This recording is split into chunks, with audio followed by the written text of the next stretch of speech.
বছর ধরে রাজ্যের প্রমোশন বন্ধ হয়ে আছে। তো এই জন্য যদি দেখা যায় কারো এই হচ্ছে এবিসি নিউজ এজিটি লাইভ। ये है ABC news AGT live. Listen to ABC News AGT Live.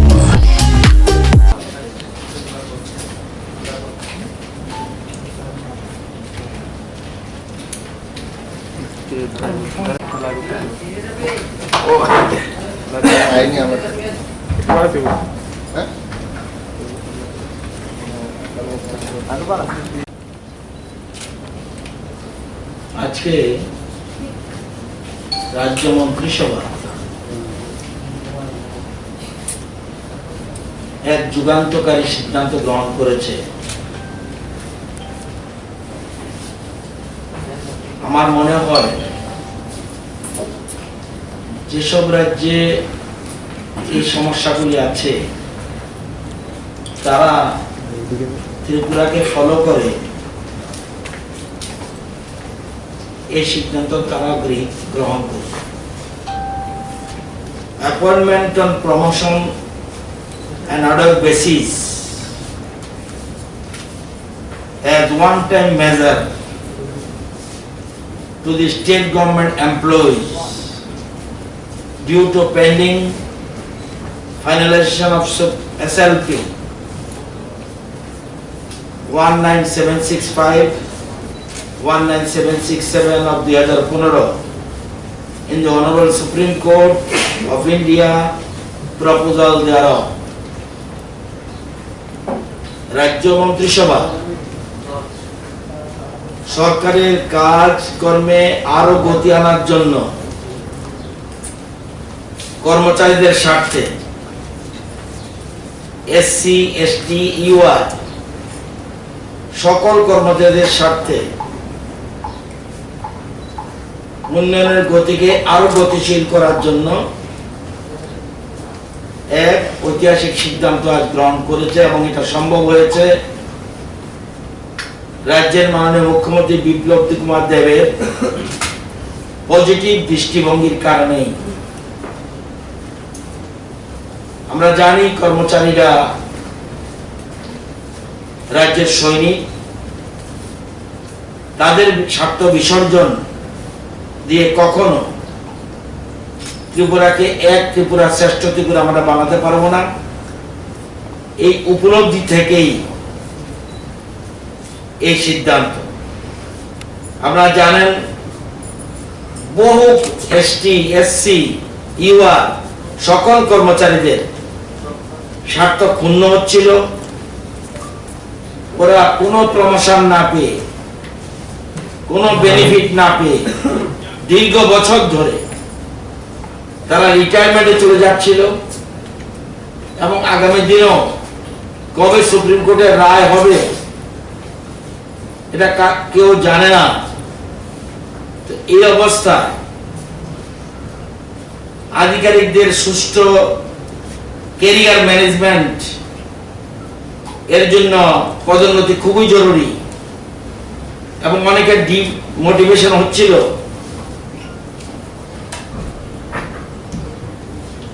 এবং সকল দিকের স্বার্থের কথা বজায় রেখে আজকে এই ঐতিহাসিক সিদ্ধান্ত রাজ্য সরকার, the state government hereby notified the following new promotion policy 2021 as follows. It has also been decided that government to allow such appointment on ad hoc promotion as one-time measure following the below mentioned conditions. Key condition: appointment on promotion may be allowed purely on ad hoc basis subject to final outcome of the SLP pending before this Honorable Supreme Court of India. Supreme Court ছোটে মামলা হয়েছে, সেখানে রাজ্য সরকার একটা petition দিয়ে রেখেছে। সেই মামলার রায়ের উপর ফাইনাল আউটকাম যা হবে সেটা সাপেক্ষে অ্যাড হক বেসিস আমরা প্রমোশন দিলাম one time. Ad hoc appointment on promotion shall be considered keeping in view of the latest available serenity of the filial post grade subject to condition that he or she is otherwise suitable eligible for promotion. রাজ্য সরকার মামলা pending আছে, ওই মামলা যার ফলবে সেই দিয়ে কখনো ত্রিপুরাকে এক ত্রিপুরা শ্রেষ্ঠ ত্রিপুরা আমরা বানাতে পারবো না। allow such appointment on ad hoc promotion as one-time measure following the to the immediate next higher promotion post grade only and বছর ধরে যারা রিটায়ারমেন্টে চলে যাচ্ছিল এবং আগামী দিনেও কবে আপনারা জানেন বহু এসটি এসসি ইউআ সকল কর্মচারী রাজ্যের মাননীয় মুখ্যমন্ত্রী বিপ্লব কুমার দেবের পজিটিভ দৃষ্টিভঙ্গির কারণে এবং সকল দিকের স্বার্থের কথা বজায় রেখে আজকে এই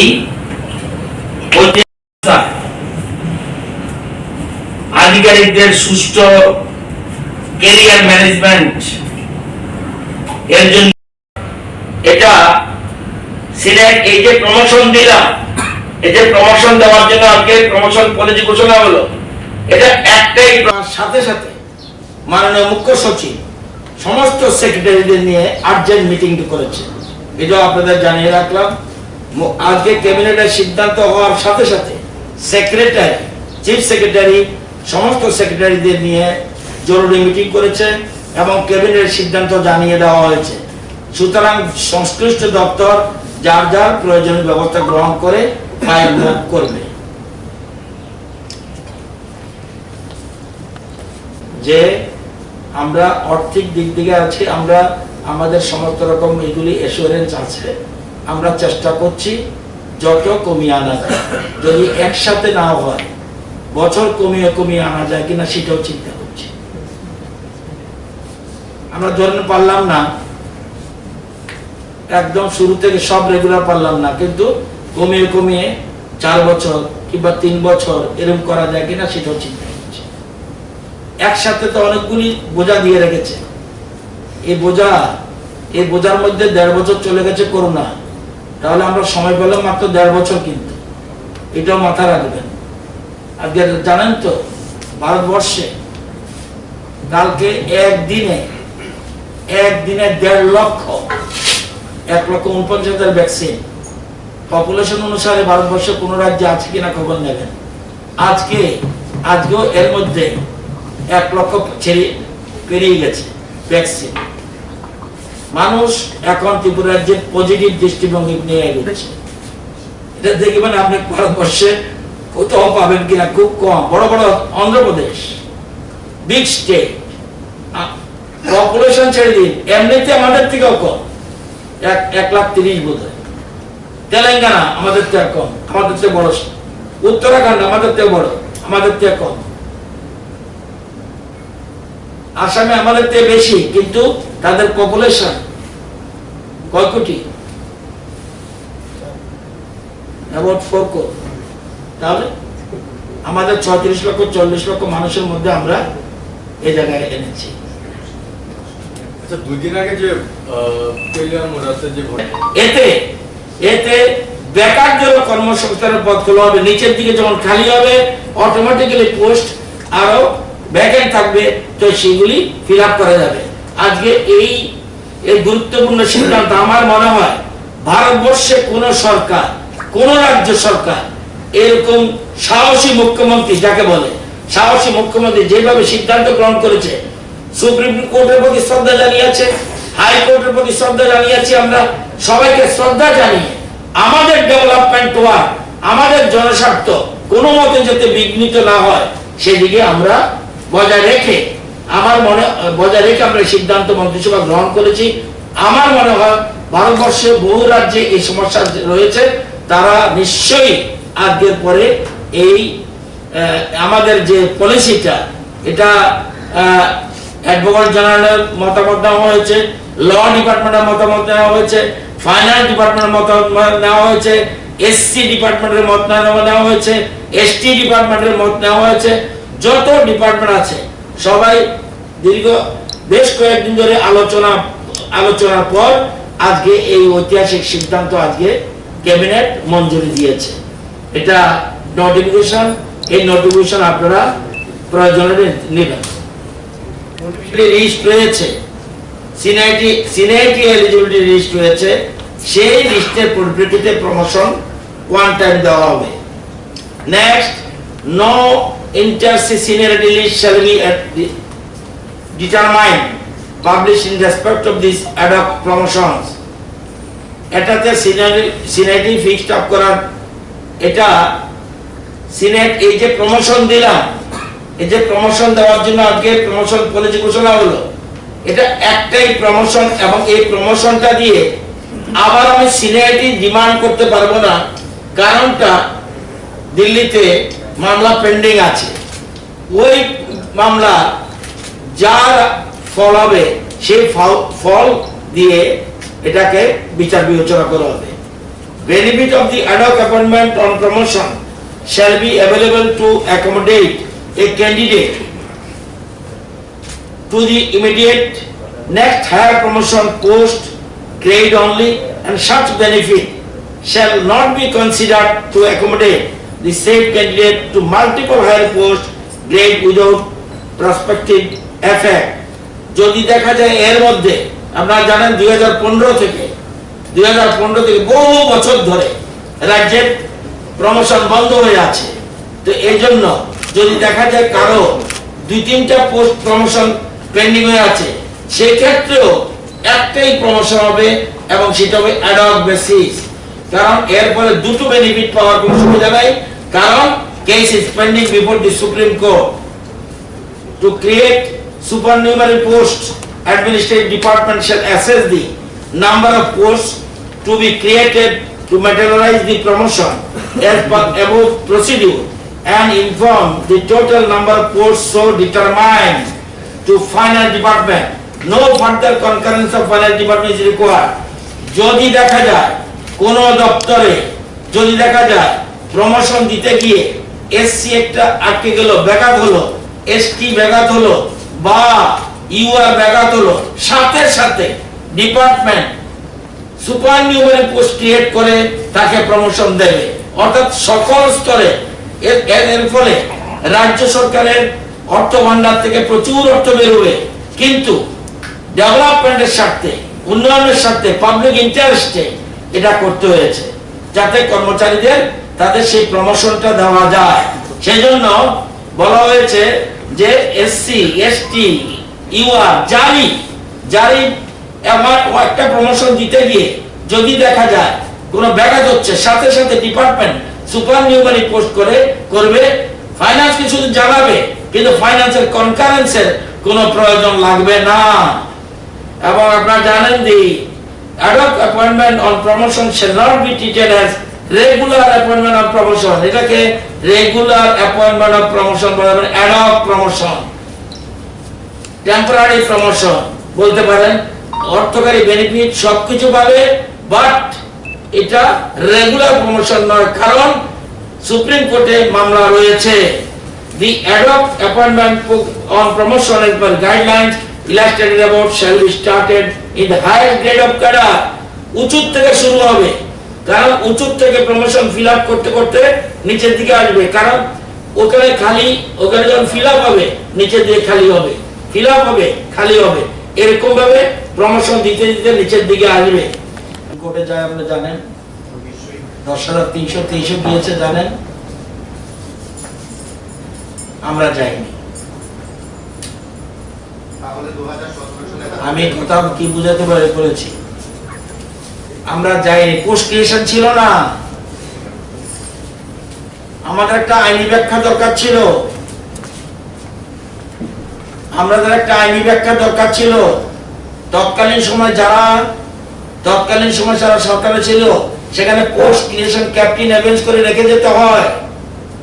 যারা এক্সপার্ট, যারা অর্থনীতির সাথে যুক্ত আছে, তাদের তো খবর নেবেন। আমাদের একটা আইনি আইনি সাজেশন প্রয়োজন ছিল, আমরা ইচ্ছা করলে সুপ্রিম কোর্টে যেতে পারতাম। 10,323 নিয়ে যেটা হয়েছে, এটার পিছনে কারণটা 10,323-এর জন্য আপনারা জানেন, দিল্লি গিয়েছে, আমরা যাইনি। আমাদের উদ্দেশ্য তাদেরকে রেগুলারাইজ করে দেওয়া। এক্ষেত্রে খুব সম্ভবত ট্যাটেরও কিছু শিক্ষক ছিল যারা সায়েন্স টিচার ছিল, পরবর্তী সময় ট্যাট উত্তীর্ণ হয়ে তারাও আদালতে গেছে এবং তাদের মধ্যে খুব সম্ভবত এই সিদ্ধান্তের মধ্যে থাকতে পারে। আমার প্রশ্ন হলো যারা অন্যান্য ট্যাট শিক্ষক যারা রয়েছে, আমরা যতটুকু জানি দেশের অন্যান্য রাজ্যে ট্যাট শিক্ষকরা রেগুলার পে স্কেল দিয়ে এখানে যে পন্থা বামপন্থীরা করে গেছে এখন পর্যন্ত সেটা চলছে, আমরা সেটা ভাঙবার চেষ্টা করছি। এ রাজ্যে প্রথম থেকে ট্রেড যখন শুরু হয়েছে তখন সেরকম ফিক্সড পেতে রেখে গেছে, সুতরাং সেটা এখনো আমরা এটাকে ভাঙার চেষ্টা করছি, কিন্তু একটু সময় লাগবে। অর্থকরীর প্রশ্ন রয়েছে, সময় লাগবে। কিন্তু আমরা যারা যেগুলো লিখেছি, আমরা এই ট্রেড যাদেরই দিয়েছি, এই যে কালকে পোস্টিং দিয়েছি, এই যে তাদেরকে ফিক্স দিয়েছি, কিন্তু রেগুলার স্কেল রেখে ওইখানে ক্যাপ্টেন অ্যারেঞ্জ করে রেখে, যাতে তাদের পূর্ণ হলে এটাকে আমরা আরো কমানোর চেষ্টা করছি। এখনই আমি এই কমিটমেন্টে যাচ্ছি না, কিন্তু একটা আমাদের প্রচেষ্টা রয়েছে। যারা 2016 সালে টেস্ট দিয়েছিলেন তারা তো 7 বছর প্রায় পূর্ণ হওয়ার হলে হবে। এটার জন্য একদিন অপেক্ষা করতে হবে না, একদিন অপেক্ষা করতে হবে না, এটা একদিন অপেক্ষা করতে হবে। আমরা চেষ্টা করছি বরঞ্চ আরো এগিয়ে আনার জন্য, ওদের জন্য একদিন অপেক্ষা করতে হবে।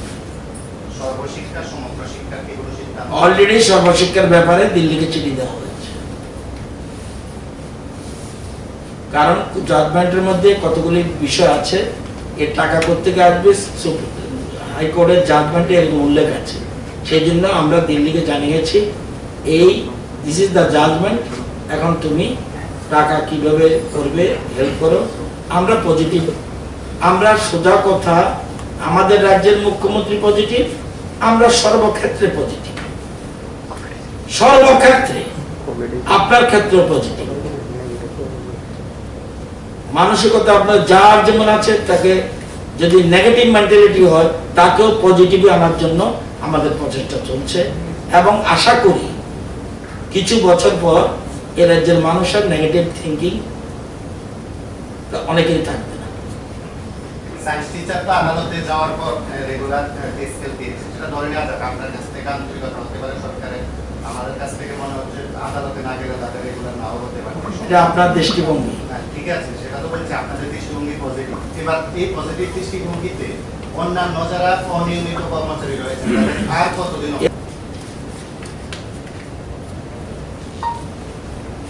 আরেকটা রিমার্কেবল ডিসিশন আজকে রাজ্য মন্ত্রিসভা নিয়েছে। আপনারা জানেন 2010 সনে 1450টা post, BSc pure 870, BSc bio 580, on fixed pay basis post creation করেছিল Bidhan government. Date of post creation হলো 6/8/2010, এবং এই পোস্ট ক্রিয়েশনের পরে মনে রাখবেন অন ফিক্সড পে বেসিস, এই পোস্ট ক্রিয়েশনের পরে অ্যাডভার্টাইজমেন্ট দিল 25/8/2010। রিক্রুটমেন্ট হলো 1000, বিএসসি পিউর 600 এবং বিএসসি বায়ো 400। তারা চাকরিতে জয়েন করলো 2 জুলাই 2012 থেকে 10 জুলাই 2012 জয়েন করার ডেট। তাদের 5 বছর পূর্ণ হয়ে গেছে 2017 সালে, কিন্তু তৎকালীন সরকার তাদেরকে রেগুলারাইজ করেনি। কেন করেনি? আপনারা জানেন, ফিক্সড পে যদি কোনো লোককে রাখা হয়, তার জন্য যদি সেখানে যদি keeping in abeyance of regular scale post না রাখা হয়, তাহলে তাদেরকে রেগুলার করতে পারবেন না। এরকম শুধু সায়েন্স গ্রাজুয়েটের ক্ষেত্রে নয়, বিভিন্ন দপ্তরে বিভিন্ন চাকরির ক্ষেত্রে সমস্ত ইরেগুলারিটি তৎকালীন লেফট ফ্রন্ট সরকার একের পর এক বিভিন্ন দপ্তরে রেখে গেছে। দেখা গেল 17তে তারা 5 বছর পূর্ণ হওয়ার পরেও এমনকি ক্যাবিনেটে যায়নি। কোন ক্যাপ্টেন অ্যারেঞ্জ করতে হলে রেগুলার পোস্টে আমি যদি 500 জনকে চাকরি দিই ফিক্স পেতে, যদি রেগুলার চাকরি দিই, শব্দটা রেগুলার চাকরি দিই, যদি রেগুলার চাকরি দিই, তাহলে সেই রেগুলার চাকরি দিতে গেলে আমাকে ক্যাপ্টেন অ্যারেঞ্জে রেগুলার পোস্ট রেখে আসতে হবে। আর যদি না থাকে তাহলে ফিক্সড আজীবন থেকে যাবে। কিন্তু করলো না, এমনকি মন্ত্রিসভা তো আসেনি। মন্ত্রিসভাতে কেন নিল না বোধগম্য না। আমাদের সরকার আসলো, আসার পরে দেখলাম যখন দাবি উঠলো যে সায়েন্স গ্রাজুয়েটদের রেগুলারাইজ করতে হবে, দেখা গেল পোস্ট ক্রিয়েশন নেই, পোস্ট ক্রিয়েশন নেই। যাই হোক, পরবর্তী সময় আমরা দেখছিলাম পোস্ট ক্রিয়েশন নেই। পরবর্তী সময় এই সায়েন্স গ্রাজুয়েটেরা হাইকোর্টে যায়, হাইকোর্ট থেকে সিদ্ধান্ত দেওয়া হয়। আমরা মানসিকভাবে আগে তৈরি ছিলাম যে তাদের রেগুলারাইজ আমরা করে দেব। আজকে মন্ত্রিসভা তাদের রেগুলারাইজ করার ঘোষণা করে দিয়েছে এবং এই দিতে গিয়ে সরকারের এরিয়ার সহ মানে 2017 থেকে যেদিন থেকে তাদের রেগুলার হওয়ার কথা, সেদিন থেকে মে পর্যন্ত সবাইকে এরিয়া আমরা দিতে হবে। এই জন্য সরকারি কোষাগার থেকে অতিরিক্ত টাকা যাবে 49 কোটি 59 লক্ষ, 49 কোটি 59 লক্ষ। বর্তমানে ওরা মাসে পাচ্ছে 20,475 টাকা করে। এখন রেগুলার হওয়ার পরে ওরা পাবে 33,853 টাকা basic, house rent, medical allowance, 3% DA সবকিছু মিলে এখন পাবে 33,853 টাকা। আগে বছরে খরচ হতো 23,04,66,600 টাকা বছরে ওদের জন্য। এই সংখ্যাটা 938 বর্তমানে, এই সংখ্যা বর্তমানে 938। আর বর্তমানে বছরে যাবে 38,10,49,368 টাকা। এই আজকের এই সিদ্ধান্ত সরকারের আর্থিক প্রতিকূলতা থাকা সত্ত্বেও বিজ্ঞান শিক্ষকদের প্রতি আমাদের আগেই আমরা বলেছি যে আমরা কোনো মতেই কারো চাকরির ক্ষতি হোক এটা আমরা কোনো সময় চাইনি। এবং আমাদের স্ট্যান্ড পয়েন্টও কোর্টে যেসব মামলা উঠেছে, আমাদের সরকার পক্ষের স্ট্যান্ড পয়েন্ট, যারা যেভাবেই চাকরি দেখ না কেন কারো ক্ষতি হোক, যারা দিয়েছে তারা অপরাধ করেছে, কিভাবে দিয়েছে, অন্যভাবে দিয়েছে সেটা আলাদা কথা। কিন্তু আমরা চাইছি আজকে বিজ্ঞান শিক্ষকরা আজকে রেগুলারাইজেশন। আমি ব্যক্তিগতভাবে নিজেও খুশি, কারণ এটা আমার দপ্তর। সুতরাং তারা আজকে রেগুলার হলো, এই জন্য রাজ্য মন্ত্রিসভাকে আমি ব্যক্তিগতভাবে ধন্যবাদ জানাই এবং যারা রেগুলারাইজ হয়েছে তাদেরকেও দীর্ঘদিন তাদের দাবি পূরণ হতে যাচ্ছে, সেজন্য তাদেরকেও আমি অসংখ্য ধন্যবাদ। এবং আশা করব আগামী দিনে যেহেতু নিয়মিত হয়েছে, আমার রাজ্যের ছেলেমেয়েরা যারা রয়েছে, যারা স্কুলের সাথে যুক্ত রয়েছে, তাদের পড়াশোনার দিকে ওরা আরো বেশি মনোনিবেশ করবে, এটাই আমার আবেদন থাকবে ওদের।